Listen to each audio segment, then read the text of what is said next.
Welcome to 7 Investing Now, a show that teaches you how to take a long-term view on investing by better understanding what's happening in the market now.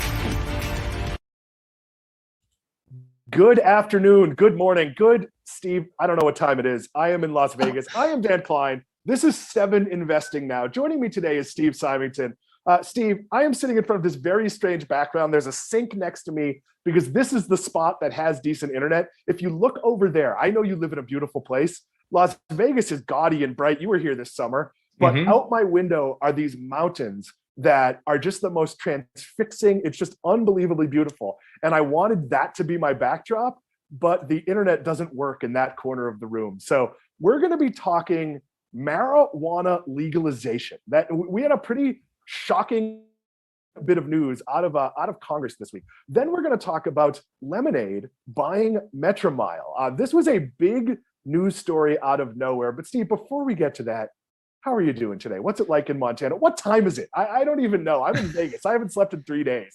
It's a little after 2 p.m. and it's a little dreary here right now. But November doldrums. I feel like it needs to snow any moment. So we're at about that point in the year, right? Oh, Steve, there's still time to move. Like snow, snow to me, it's like 82 here in Vegas, but it's so dry. It's that 82 that feels like 140, and like you have like nosebleeds, like so. But that being said, so here's what happened. The U.S. government has, in my opinion, this could be what legalizes marijuana on a national level. On Friday, online magazine Marijuana Moment. Steve, Marijuana Moment is not a magazine I've ever heard of. I'm taking this from, I want to say it was I don't even know what the original source is, so I won't credit them.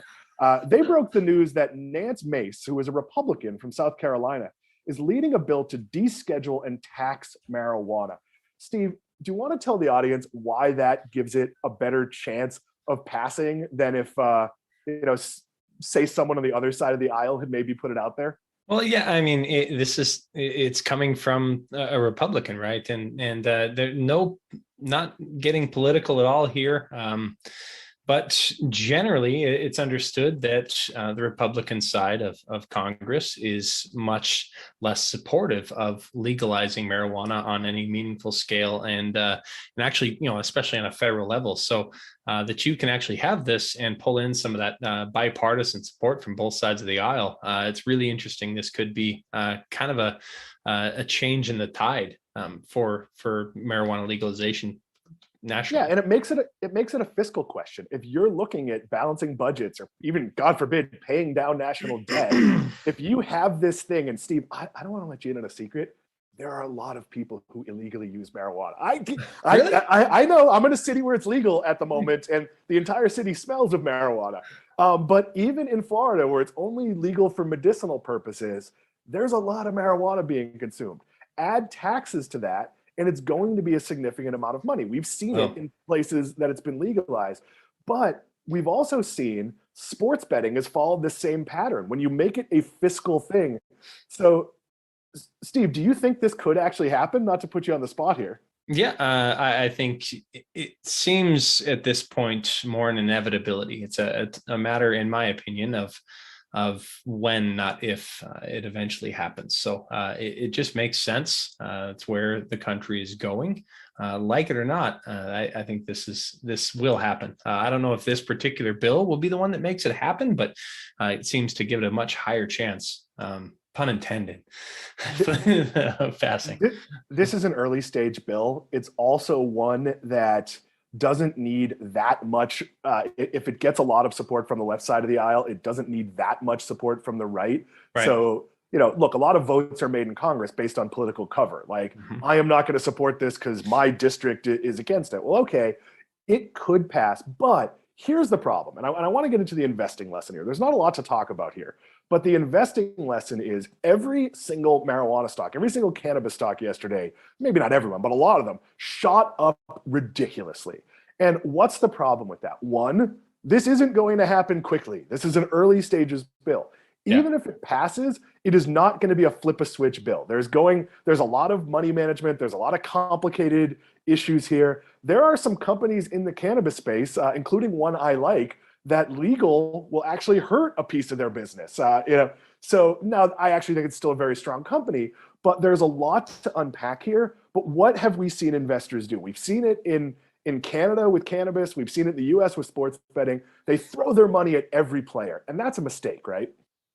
Yeah, absolutely. And that's, I think it really becomes a matter of kind of picking and choosing the leaders in the space and the companies that aren't necessarily harmed by potential commoditization of marijuana, right? And you need to have differentiated experiences. You need to have something that sets you apart from the rest of the players in this space as a marijuana centric stock. And that's something that I think investors really need to keep in mind when they're researching this space.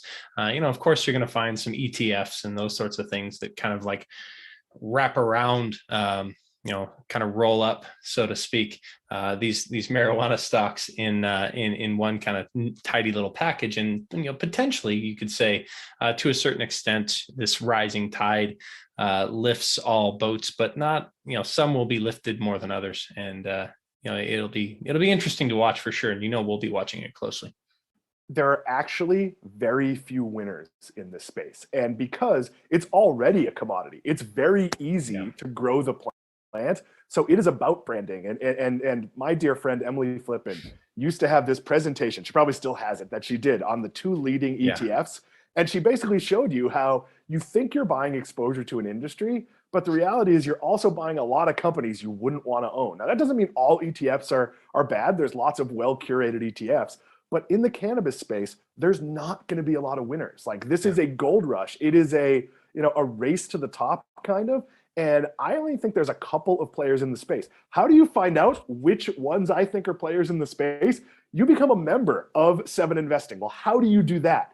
You go to 7investing.com/subscribe, and you get not only our latest pick, each one of the 7 of us, very diverse, incredibly experienced 7 advisors. We each make one pick every month. We give you a big write-up. We record a video presentation where people can push back. One of ours got, in a friendly way, very heated this month, where there's some very pointed questions asked. So you could become a member, and it's $49 a month or $399 a year, 7investing.com/subscribe. You could join, and then you could go, hey, I'm going to filter by Dan's picks because I want to see the couple of picks he's made in the cannabis space. And by the way, one of them I have re-recommended. I've picked it twice. It's the stock I've purchased the most often. It's not my biggest holding because it's a relatively inexpensive stock, but it's the stock I've made the most individual purchases of over the last 15 months, probably 12 months, whatever it is. So if you are a student, you can also get a student membership. That is $84 a year. It will recognize most student email addresses, but if you have trouble, you're buying a gift, just shoot us an email at info@7investing.com. Steve, we are going to segue. We are going to talk about Lemonade, which is described as an insurance AI company. So I have Lemonade Life Insurance. It's delightful. I cannot wait. Yeah, it's like 10 minutes. They ask you questions. They use an algorithm. It was a much better price. I didn't have to have a medical exam. And I got, I think the number was $500,000 worth of insurance. My wife got more because we both have policies that we got when our son was born that expire when he's 20. So I already had $500,000. So now I have $1 million. She only had $250,000, so now she has $1 million, and we'll figure out adding another policy when the first ones expire. But it took like 10 minutes. It is super, super simple. They're going to be going into car insurance, and they made a purchase. Steve, why don't you explain what happened yesterday with Lemonade? Right. So it's kind of an interesting dichotomy in the share prices. At first, Lemonade shares are down pretty handily. Last I checked, like 11% today. And there's a reason for that, right? It's not necessarily that this is a bad deal that's kind of being panned by the market. But what's really interesting is Lemonade. Steve, let's reset. I didn't actually say who they bought. So, okay. So Lemonade, they announced they're acquiring Metromile. So Metromile is an auto insurance company that focuses on using telematics data and actually driving data, how far you drive, usage-based insurance. So really kind of compelling play in that space that's been beaten down really hard. And I do think maybe we get a little bit of pushback from Metromile shareholders, some of them anyway. It still is subject to approval of Metromile shareholders. But shares are currently trading around 325 a share, and I think they peaked at like 20 in February. So they've been beaten down pretty hard. Interesting that Metromile would agree to this, because the deal is valued at about $500 million, and or about $200 million net of cash that's on Metromile's balance sheet, which is equally bonkers, right? Lemonade is a significantly larger company at this point, but it's an all stock deal. So basically, under the terms of transaction, Metromile shareholders will get 1 share of Lemonade for every 19 shares of Metromile they had. So that's the reason that Lemonade shares are down about 11%. They're kind of reeling a little bit at the dilution that's going to happen from this. And as a result, Metromile shares are actually down slightly. Last I checked, because their stock is now going to be tied to the transaction with Lemonade stock. As Lemonade stock increases, the value of the deal increases. So it's kind of overshadowed an otherwise actually pretty strong quarterly report from Lemonade. I won't get into the details of that here, because Metromile is the focus, and that's kind of how it's been. But there is a strategic rationale as well for this. Lemonade actually only recently launched Lemonade Car, its own auto insurance product. It feels like just a few weeks ago. They said it was available, and I was actually disappointed because they weren't in Montana yet. And that's I did the same thing. I went to the site, I got the email, and I checked immediately, and they weren't available in Florida yet. Yeah, and they said, we'll let you know. I'm like, oh, darn it. And then it looked, and they were only in, I think, just at 1 or 2 markets. And it's like, okay, they've technically launched, but they're not everywhere. And that's part of the challenge of launching an auto insurance or any insurance operation, is you have to go through and you have to get licenses to operate in every state. And Metromile has licenses to operate in 49 states. So basically, this will enable Lemonade to instantly expand and kind of leverage Metromile's pretty complementary technology skill set with Lemonade's existing skill set. And Lemonade, for its part, only just launched life insurance, which we were talking about earlier, a few months ago. And it started in home and pet insurance, and that's kind of where it's been. But now auto, really interesting transaction. And if it can go through, I think Lemonade's actually getting a steal of a deal here with Metromile so badly beaten down. Yeah, so this deal was actually reported, I want to say, incorrectly. So there was a lot of negativity because people thought that what Lemonade was buying was the Metromile sort of business model of tracking how you drive. And maybe they will integrate that. But the biggest thing they're buying here is they got 49 state licenses. I don't know what state isn't included. Maybe there's no Alaska, or maybe it's weird. It's like no California. I don't know. One state not included. This jumpstarts Lemonade's ability to have the license needed to offer life insurance in just about all of the country. Steve, that takes like years out of the process. And that was not at the top of the story in any of story. Like, to you, as we're both Lemonade shareholders, I think that's true. I got really excited about this because I want to be a customer, and I went, maybe this means they come to Florida sooner. Is that sort of like the secret sauce of this deal? Yeah, I think that's what's going to happen. And they have indicated that they will integrate Metromile's technology with their own.